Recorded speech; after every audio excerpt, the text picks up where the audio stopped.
11대 경기도의회 의원들을 만나서 지금까지의 성과와 향후 활동 계획 들어보고 있습니다. 오늘은 경기도의회 교육기획위원회 이학수 부위원장과 이야기 나눠보죠. 경기 총국 연결하겠습니다. 이 의원님 나와 계시죠? 안녕하십니까? OBS 시청자 여러분 안녕하세요.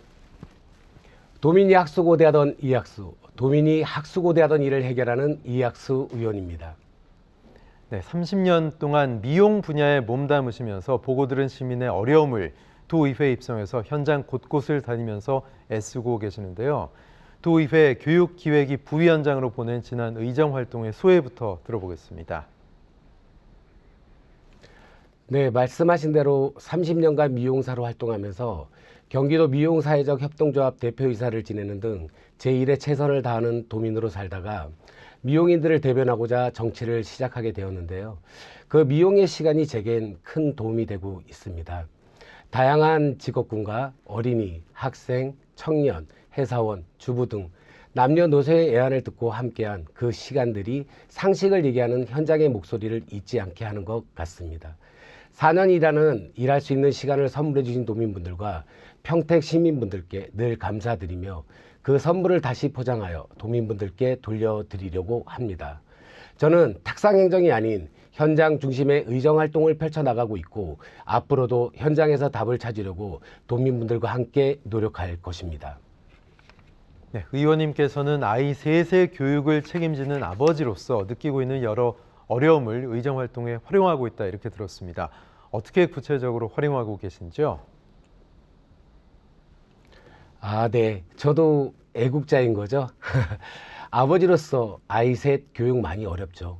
모든 다둥이 부모님들이 공감할 것입니다. 시간, 학원비 등등. 저는 지난날 미용업을 하다 보니 기본 12시간, 많게는 16시간 정도 일을 했고 첫째, 둘째에게는 함께하는 시간이 적어 많이 미안했죠. 도연이가 27살, 수연이가 25살이 되었네요. 늦둥이 도항이는 이제 중학교 3학년인데 지금도 함께하기가 참 어렵네요. 두 아이 키울 때하고는 시간은 많이 흘렀지만 변하지 않는 가정교육은 있는 것 같아요. 첫 번째는 인성, 두 번째는 경험, 세 번째는 아이들에 대한 믿음으로 키운 것 같습니다. 친구처럼. 가끔은 아빠처럼요. 이제는 의정활동을 하다 보니 시대의 흐름에 따라 교육 변화의 필요성에 대해 중요성을 느끼고 있는데요. 아빠가 아닌 아이에게, 어른이 아닌 학생들에게 도움이 되는 교육 개선에 초점을 맞추고 있습니다. 그래서 아이비 교육에 대해서 관심을 많이 갖고 있습니다. 어떤 문제를 직면했을 때 정해진 답을 위해 공부하는 것이 아니라 다양한 사고의 폭을 높이고 내 생각이 정답인, 그래서 본인의 생각을 표현할 수 있는 창의적인 교육이 현재는 필요한 것이 아닌가 싶습니다. 그래서 아이비 교육이 미래의 교육이 될 것이라 믿고 있고요. 고등학교 때 디플로마를 따면 전 세계 190개국 3,300여 개 대학에서 국제적으로 움직이기 때문에 대학도 갈 수 있습니다. 현재 우리나라는 글로벌한 시대잖아요. 앞으로도 경기교육의 현실적 변화를 위해 힘을 쏟을 예정입니다. 네, 지난 9월 도교육청과 경기도의회가 학부모 교육 제도화를 위한 정책 토론회를 열었는데요. 여기에 참석해서 학부모 교육 참여 확대 방안 필요성을 강조하셨습니다. 어떤 이유 때문인가요? 네. 그때 저는 교육의 3주체인 교사, 학생, 학부모가 교육 공동체로서 구성이 필요하고 학부모 교육이 확대되어야 한다는 내용을 주제로 토론하였습니다. 특히 저는 교사와 학생의 교육에 비해 상대적으로 학부모 교육이 많지 않아 확대 방안이 필요하다고 보는 것인데요. 아이의 거울은 부모라는 얘기가 있는 것처럼 학부모 교육이 된다면 학생의 건강한 성장에 학교와 학부모가 협업할 수 있을 것입니다. 다만 토론을 하다 보니 전제가 되어야 하는 것은 직장 다니는 학부모에게 교육 참여 휴가제 같은 한 3일 정도면 좋을 것 같은데요. 학부모가 마음 편하게 교육에 참여할 수 있는 방향을 여러 방면으로 고민하고 정책에 반영할 수 있는 현실적 대책이 있어야 할 것이라 생각합니다. 학부모와 교사가 아이의 건강한 성장과 행복한 삶을 위해 공조한다면 학부모가 교사를 신뢰하고 교사가 학부모를 존중하는 분위기로 점차 바뀔 것이고 학교에서 나타난 갈등은 조금씩 좁혀질 것이라고 생각하고 있습니다. 어른들의 시선이 아닌, 그러니까 자녀의 시선에 맞추어 그들의 시대를 바라보는 이해가 필요하기에 학부모 교육은 꼭 필요하다고 생각합니다. 네, 지난달에는 의원님께서 좌장을 맡은 특성화 고등학교 취업 활성화 방안 토론회를 개최하셨는데요. 전문가와 학부모 또 취업 관련 기업 등 대거 참석해서 성황을 이뤘다고 들었습니다. 좋은 의견들이 많이 나왔습니까? 네, 토론은 많은 생각을 들을 수 있잖아요. 2020년 기준 경기도 특성화고가 70개고요. 최근 3년간 취업률의 30%를 밑들고 있는 게 현실입니다.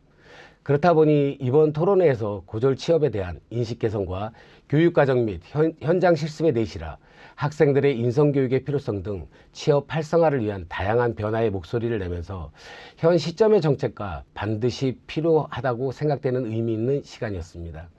특히 특성화고 남학생들의 경우 취업 전 군대의 문제가 현실적으로 변화되어야 한다고 생각했는데요.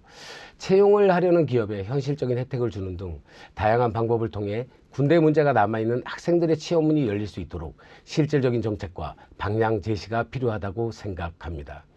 지금이 특성화고의 변화가 필요한 시점이라고 생각했고 다양한 고견들을 기초 삼아 정책에 반영하기 위해 저도 지속적으로 정기교육의 기틀을 다져가기 위한 노력을 해 나갈 예정입니다.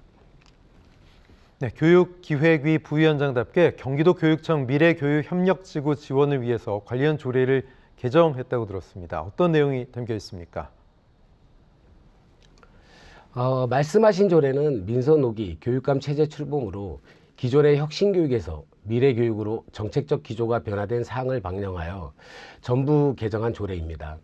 31개 시군과 교육지원청이 지역의 교육 역량을 강화하는 데 관련된 세부 사항에 반영하기 위해서 경기도교육청 미래교육협력지구 지원에 관한 조례로 제명도 바꾸고 도교육청 중심의 운영 방식에서 지역의 교육 자치가 활성화될 수 있도록 개정한 내용입니다. 각 지역마다 자체 시군의 특성이 다르니 그 특징을 살려 나아가야 하겠죠. 그래서 지방자치에 맞는 교육이 중요한다고 생각합니다.